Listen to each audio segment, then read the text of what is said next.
அம்மா ஸ்ரீ ஜோசப் விஜய் எனும் நான்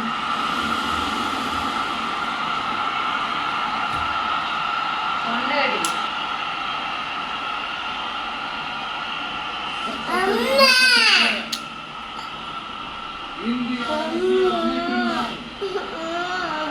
உண்மையான நம்பிக்கையும் மாறாட்டத்தையும் இந்திய நாட்டின் ஒப்பில்லாத முழு முதல் ஆட்சியையும் ஒருமையையும் நிலை நிறுத்துவேன் என்றும் தமிழ்நாட்டு அரசின் முதலமைச்சராக உண்மையாகவும் உளச்சான்றின் வழியும் என் கடமைகளை நிறைவேற்றுவேன் என்றும் அரசியல் அமைப்பிற்கும் சட்டத்திற்கும் இணங்க